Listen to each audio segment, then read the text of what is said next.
Bismillahirrahmanirrahim. Assalamualaikum warahmatullahi wabarakatuh. Alhamdulillahirabbil alamin wa bihi nasta'inu ala umuri dunya waddin wa ala alihi washabihi ajmain amma ba'd. Yang saya hormati kepada Bapak Dr. Dede Wahid Muryadin MSI selaku pembimbing satu sekaligus sebagai dosen penguji pada sidang KP kali ini. Kemudian saya ucapkan juga terima kasih kepada Bapak Dr. Andes Putusukma Muwana MM selaku pembimbing dua yang telah berkenan membimbing saya selama melaksanakan kerja praktek di PSTMT Batan Bandung. Izinkan saya memperkenalkan diri, saya Afifah Ratu Aminatilah dengan NIM 11970300001. Pada kesempatan kali ini, saya akan mempresentasikan hasil kerja praktik saya yang dilakukan selama 2 bulan ke belakang dengan judul mengukur tingkat konsentrasi radionukleida alam menggunakan sampel tanah asal Bangka dengan spektrometer gamma.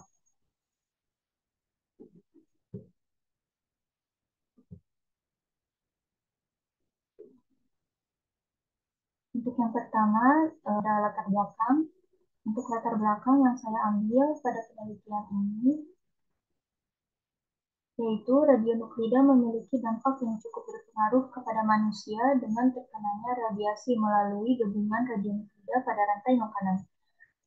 Dan dikarenakan tanah merupakan bagian terbesar yang menduduki permukaan bumi, dari banyaknya akumulasi tumbuhan alam yang bebas, sehingga akibatnya akan adanya paparan radiasi secara internal. Kemudian ada latar belakang lain yang melatar belakangi penelitian saya. Dalam salah satu paper yang saya baca dengan penulis Noviati dan kawan-kawan pada tahun 2017 melakukan penelitian mengenai analisis radionuklida alam dalam bebatuan menggunakan spektrometer gamma. Di sana ditunjukkan bahwa hasil menunjukkan nilai konsentrasi pada radionuklida alam itu paling besar pada uranium dengan anak peluru PBI 214, kemudian yang paling kecil diperoleh hasil dari thorium dengan anak peluru PB 212. Kemudian di sini terdapat tujuan penelitian, ada 3 poin. Yang pertama, untuk mengetahui konsentrasi anak peluru radio nuklida alam berupa thorium 232, uranium 238, dan kalium 40 dalam sampel tanah Bangka. Kemudian yang kedua, mampu membandingkan konsentrasi radionuklida alam pada thorium 232, uranium 238, dan kalium dalam sampel tanah Bangka. Yang ketiga, yaitu mengetahui tingkat keamanan radionuklida alam pada thorium 232, uranium 238, dan kalium 40 pada sampel tanah asal Bangka. Kemudian selanjutnya di sini ada rumusan masalah yang saya ambil, ada 3 poin. Untuk yang pertama, bagaimana cara mencari konsentrasi radionuklida alam pada thorium 232, uranium 238, dan kalium 40 menggunakan spektrometer gamma. Kemudian yang selanjutnya, bagaimana prosedur pengukuran konsentrasi radionuklida alam berupa thorium 232, uranium 238, dan kalium 40 pada sampel tanah.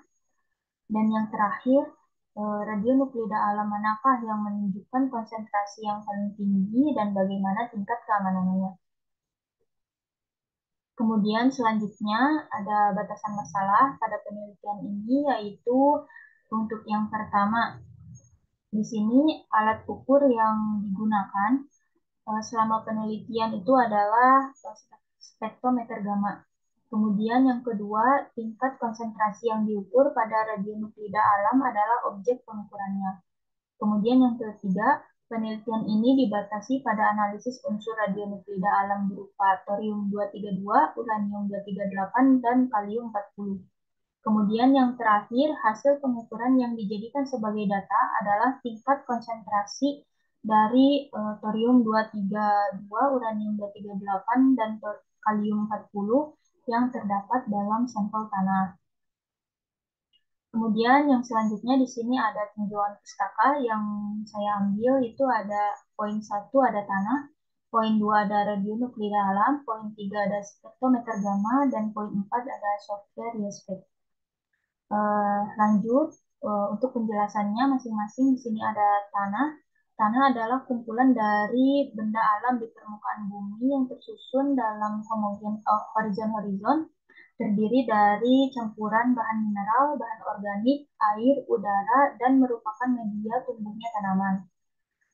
Kemudian di sini selanjutnya ada radionuklida alam. Radionuklida alam adalah zat yang memancarkan radiasi secara natural atau alami di lingkungan. Contohnya ada uranium, ada thorium, ada kalium, dan unsur-unsur yang lainnya. Radionuklida alam banyak ditemukan di dalam batuan, air, udara, ataupun tanah. Kemudian yang selanjutnya di sini ada spektrometer gamma. Spektrometer gamma merupakan alat yang digunakan untuk melakukan analisis zat radioaktif yang memancarkan radiasi gamma. Pada penelitian ini juga spektrometer gamma dilengkapi dengan MCA yaitu multi channel analyzer. Nah, kemudian yang terakhir ada software respect. Software respect ini berfungsi untuk menganalisis secara lengkap data spektrum gamma yang berasal dari MCA yang telah didapat. Kemudian selanjutnya di sini ada metodologi penelitian. Untuk metodologi penelitian ada dua tahap. Yang pertama ada alat dan bahan yang digunakan, kemudian ada prosedur penelitian. Untuk yang pertama ada alat dan bahan. Untuk alat dan bahannya di sini ada beberapa yang kita gunakan. Yang pertama ada tanah, kemudian komputer, ada spektrometer gamma yang dilengkapi dengan MCA dan detektor HPGE. Kemudian di sini ada nampan, ada halu lumpang, ada skop, ada botol 250 mili, kemudian ada oven, ada saringan, ada timbangan analitik, ada aluminium foil, dan software respect sendiri. Kemudian di sini ada diagram alir yang dapat kita lihat. Untuk diagram alirnya itu ada dari mulai itu kita uh, menyiapkan alat dan bahan yang digunakan. Kemudian pada proses preparasi sampel, yaitu ada tahap penjemuran sampel, penghalusan sampel, pengopenan, dan isolasi sampel. Kemudian apabila telah diisolasi, dapat dilakukan pencacahan sampel dan pencacahan background sampel. Kemudian apabila sudah bisa dilakukan perhitungan konsentrasi sampel dan selesai. Nah, di sini terdapat beberapa dokumentasi yang kita ambil selama melakukan proses kerja praktik. Yang pertama di sini ada proses preparasi sampel. Di sini ada penjemuran sampel, yaitu kita menggunakan 23 sampel tanah asal Bangka. Kemudian ada penumbukan tanah, kita tumbuk sampai halus. Kemudian ada penyaringan tanah, dan ada pengopenan tanah, ada penimbangan tanah yang telah dimasukkan ke dalam botol, kemudian botol tersebut kita beri solatif dan diisolasi selama kurang lebih 1 sampai 2 minggu. Nah, kemudian apabila telah diisolasi, kita bisa mencacah sampel, yaitu ini ada beberapa dokumentasi untuk pencacahan sampel, dan selanjutnya ada set data cacah. Nah, untuk pengukuran konsentrasi pada penelitian ini ada dua jenis pengukuran konsentrasi. Yang pertama ada pengukuran konsentrasi sampel, kemudian yang kedua ada pengukuran konsentrasi radioaktivitasnya. Untuk pengukuran konsentrasi sampel, rumusnya C sampel sama dengan C CPS sampel per CPS standar. Ini untuk masanya nanti bisa dicoret karena sama-sama beratnya sama. Kemudian ini dikalikan dengan C standar. Untuk nilai C sendiri itu merupakan konsentrasi sampel. Kemudian untuk C standar itu merupakan konsentrasi sumber standar. Adapun CPS SPL itu cacahan per detik sampel, kemudian CPS standar itu cacahan per detik sumber standar. Dan selanjutnya di sini ada pengukuran konsentrasi radioaktivitas. Untuk rumusnya ada C sama dengan CPS per si PY dikali N. Dan untuk CPS-nya itu merupakan cacahan per detik. Kemudian dengan satuan mg per gram. Kemudian untuk sini itu ada efisien pencacahan. Untuk P itu probabilitas emisi gamma. Kemudian M-nya adalah massa. Berdasarkan hasil yang didapat, ini merupakan salah satu hasil spektrum radiasi yang didapat menggunakan software YSPEC. Pada penelitian yang telah dilakukan dengan menggunakan sampel ini, spektrum yang dihasilkan berupa bentuk puncak-puncak energi setiap cacahan menggunakan library. Spektrum yang diperoleh dari pencacahan menggunakan spektrometer gamma ini dianalisis menggunakan software YSPEC, di mana dihasilkan jenis radionuklidanya, kemudian nilai error, nilai NBA, dan nilai cacahan per detik atau net count rate.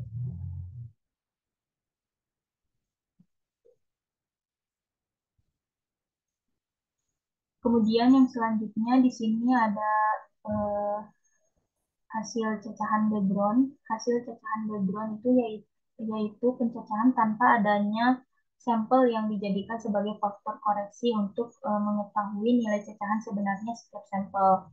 Akan tetapi hasil penelitian yang telah saya lakukan, nilai cacahan background pada semua sampel memiliki nilai net count rate di bawah nilai MBA, di mana nilai MBA itu adalah batas minimum yang terdeteksi oleh alat yang digunakan, sehingga pada penelitian ini hasil dari background tidak digunakan karena tidak berpengaruh pada nilai cacahan setiap sampelnya. Kemudian setelah kita mencacah hasil sampel tanah asal Bangka, kita dapat beberapa poin penting. Di sini ada berdasarkan radionuklidanya untuk Aceh itu net count rate terbesar ada pada sampel 24 dan terkecil itu ada pada sampel 31. Kemudian untuk PB 212 sampel terbesarnya itu ada pada sampel 37 dan terkecilnya sampel 30. Untuk PB 214 sampel terbesarnya itu dihasilkan net count terbesarnya itu dihasilkan pada sampel 37 dan net count terkecilnya pada sampel 30. Begitupun pada BI 214, net count terbesarnya dihasilkan pada sampel 37 dan net count terkecilnya dihasilkan pada sampel 30. Yang terakhir ada kalium 40, net count terbesarnya dihasilkan pada sampel 38 dan net count terkecilnya dihasilkan pada sampel 45. Nah, pada radionukleida PB214, BI 214, dan PB212 itu terdeteksi pada semua jenis sampel. Sedangkan untuk radionukleida AC228 terdeteksi pada semua sampel kecuali pada sampel 30, sampel 37, dan sampel 44. Kemudian untuk kalium 40 hanya terdeteksi pada 3 sampel saja, yaitu pada sampel 38, pada sampel 40, dan sampel 45. Kemudian di sini selain kita menggunakan nilai cacahan per detik, kita juga menggunakan nilai cacahan standar dan konsentrasi standar.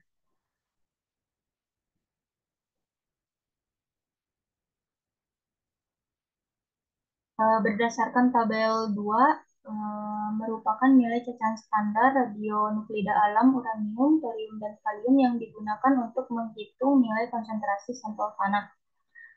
Untuk sampel standar yang telah diketahui nilai konsentrasinya berdasarkan sertifikat IA EA seperti yang ditunjukkan pada tabel 3. Tabel 3 itu yang ini. Nah, pada tabel 2 merupakan nilai cacahan sampel standar di mana untuk sampelnya kita mencacah RGU, ada RGTH dan RGK. RGU untuk uranium, RGTH untuk thorium, dan RGK untuk kalium. Dan dihasilkan nilai net count rate, eh, nilai net count rate-nya, kemudian dihasilkan nilai error-nya, dan MDA rate-nya. Kemudian pada konsentrasi standar ini telah ditentukan sesuai dengan sertifikat AIA,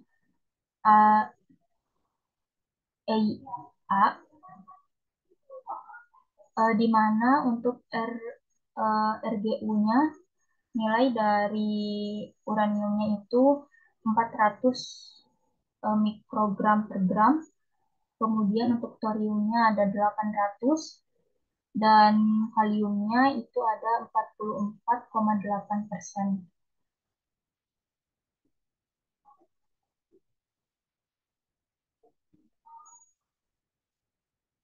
Kemudian setelah didapat nilai cacahan standarnya, kita dapat menghitung nilai konsentrasi sampel, di mana nilai konsentrasi sampel yang pertama untuk perhitungan pertama untuk yang telah dihitung itu dapat dilihat pada tabel 4. Di sini ada perbandingan nilai konsentrasi sampel terbesar dan nilai konsentrasi sampel terkecil.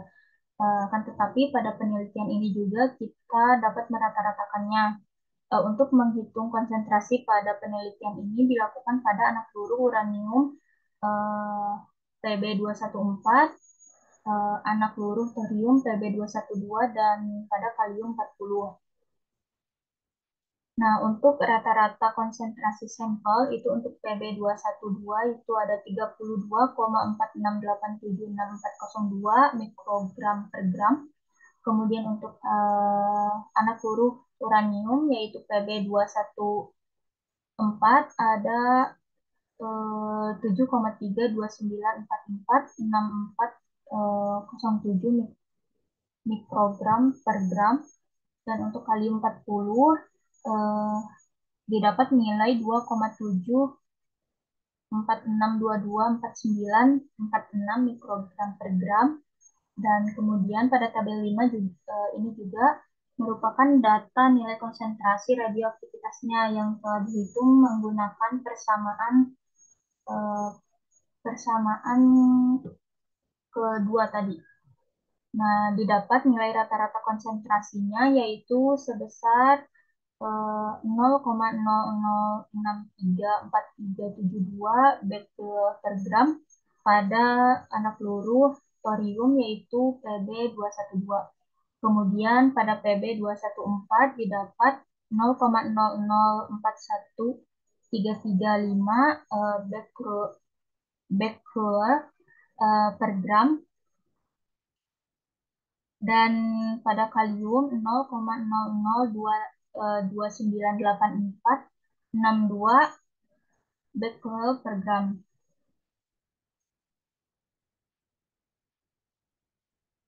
Nah, kesimpulannya berdasarkan penelitian yang dilakukan, didapat nilai konsentrasi sampelnya paling besar itu pada anak peluru PB212, kemudian yang paling kecil itu pada K40.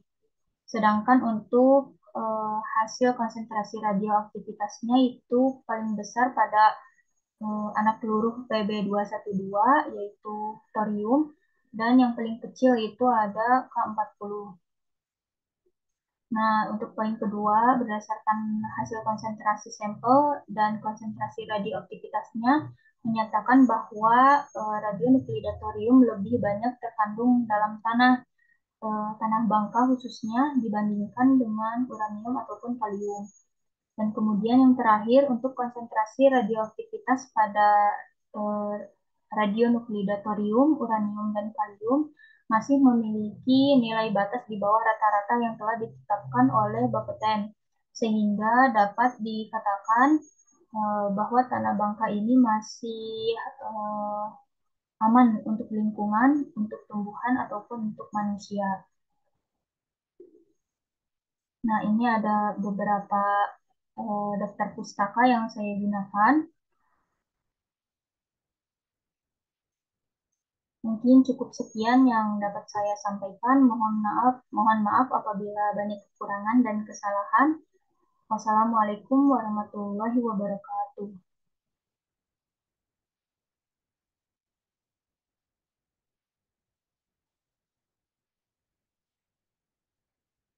Udah di post.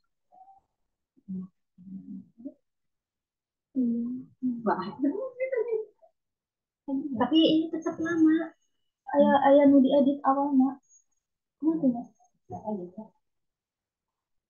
Itu bisa kaset gitu ya. Iya tuh bisa ya resume baik ya. Kamu ada sekolah swasta. Ih, banyak masalah, salah ngomong. Nah tuh, grogi. Dibaca, kenapa oke, sertifikat mah.